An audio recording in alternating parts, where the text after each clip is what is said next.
Hello friends.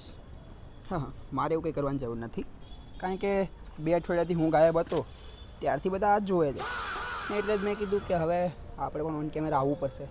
તો ઘણા બધાના ફોન આવ્યા હતા, રૂબરૂ મળ્યા તો પૂછ્યું કે ભાઈ 2 અઠવાડિયાથી ક્યાં ગાયબ થઈ ગયો, કી ખતમ. ના સમજાયું હોય તો વાંધો નહીં, ચિંતા કરવાની જરૂર નથી, સમજવાની જરૂર નથી. સો આવું બધું ઘણાએ કીધું, ઘણાએ પૂછ્યું ને ફાઇનલી એનો જવાબ એ છે કે 2 અઠવાડિયા પહેલાં મારી યુનિવર્સિટી એક્ઝામ ચાલુ થઈ હતી, એ હવે પતી છે.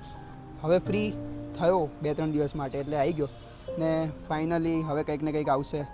રન ને એ બધું તો ચાલુ જ હતું. 1 અઠવાડિયા માટે રન બંધ થઈ ગયું હતું, પણ એવું નહીં કે ફિઝિકલ એક્ટિવિટી સાવ બંધ કરી દીધી હતી. વોક પર તો જતો જ તો. એ વીકની અંદર 19 કિલોમીટર વોક કર્યું છે ભાઈ, 19 કિલોમીટર ફાઇનલી. તો એ બધું ચાલતું હતું ને બાકી ફિટનેસ બાબતે તો આ જ હતું. રનિંગ ને સ્ટડીએ કર્યું છે, તકલીફ પડતી હતી ભાઈ, બહુ ભયંકર તકલીફ પડતી હતી. એકનું એક વાંચીને કંટાળી ગયા હતા, પણ છેલ્લે પત્યું છે 3rd યર. હવે ટૂંક જ સમયમાં એટલે સોમવારથી, અત્યારે આજે શૂટ કરું છું શનિવાર છે, સો 2-3 દિવસની અંદર હવે ફાઇનલ યર પણ આવી જશે, એટલે બધું પણ છે ને આ બધું ચાલે છે. પણ તમને એમ થતું હશે કે શું આ દર અઠવાડિયે આવી જાય, મેં આ કર્યું તે કર્યું કહેવા માટે ને એ બધું જ છે. એટલે હવે બીજી ચેનલ જે મારી છે કે જ્યાં હું કંઈક મારું ક્રિએશન છે એ નાખતો હોઉં છું, કે કંઈ બી કંઈક કર્યું હોય. એક વખત સ્ટેન્ડઅપ કરી દીધું હતું તો એ નાખી દીધું હતું. એકવાર શોર્ટ ફિલ્મ બનાવી દીધી હતી હોશમાં એ નાખી દીધી હતી. તો હવે ફાઇનલી એ ચેનલ પર પણ હવે મને નાખવા માટે હું બહુ વિચારતો હતો કે શું જ નાખું ને જવાબ મળી ગયો છે કે આજુબાજુમાં નોટિસ કર્યું મેં કે દરેક વ્યક્તિ કે દરેક કેરેક્ટર, આમ તો મેઇન નોટિસ ત્યાંથી થયું કે એક્ઝામ ટાઈમ એવો ટાઈમ છે ને કે જ્યાં મૂવીઝ ને સિરીઝ જોવાનું એકદમ પીક ઉપર જતો હોય. મારું પણ એ થયું હતું, મેં આગલા વિડીયોમાં કીધું જ હતું ને. એ ટાઈમ પર જોતાં પછી ફ્રેન્ડ્સ જોડે ડિસ્કશન થાય, ક્યાંક મારું ઓપિનિયન મૂકવું, તો ત્યાં ખબર પડી કે કોઈ એક કેરેક્ટર એ એવું હોય કે જે દરેકને ગમી જાય, અને એની પાછળના રીઝન્સ ગોતવાના ચાલુ કર્યા. તો એક વસ્તુ એ જોવા મળી કે કોઈ એક કેરેક્ટર ત્યારે ગમતું હોય કે જ્યારે એનું ટ્રાન્સફોર્મેશન એવું જોરદાર આવ્યું હોય, કે એનાથી કંઈ રિલેટેબલ લાગતું હોય, કે એની જે જર્ની હોય જોવાની મજા આવતી હોય. ને પછી અમે રિયલ લાઈફમાં બી ઇમ્પ્લિમેન્ટ કરવાનું ટ્રાય કર્યું કે રિયલ લાઈફમાં બી ખરેખર એવું છે કે નહીં. અને એ પણ એવું દેખાયું, કોઈ સ્પોર્ટ્સ પર્સનને ઉપાડી લઈએ, સ્પોર્ટ્સમેનને, કે પછી કોઈ પોલિટિશિયનને જ ઉપાડી લઈએ.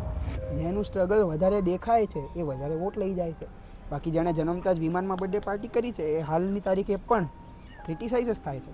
તો એ જ વસ્તુ છે, એ નોટિસ કરી ને પછી મેં મારા માટે જોયું કે ભાઈ મારું જે સ્ટાર્ટિંગ પોઈન્ટ હતો ત્યાંથી લઈને અત્યારે ઊભો છું ત્યાં સુધી ટ્રાન્સફોર્મેશન છે કે નથી, અને હાલ જ્યાં ઊભો છું ત્યાંથી 10 વર્ષ પછી શું જ પોઈન્ટ હશે, મારા ગોલ શું છે. તો એ ટ્રાન્સફોર્મેશન પણ મોટું આવવાનું છે ને અત્યાર સુધી છે એ પણ ઘણું મોટું આવ્યું છે.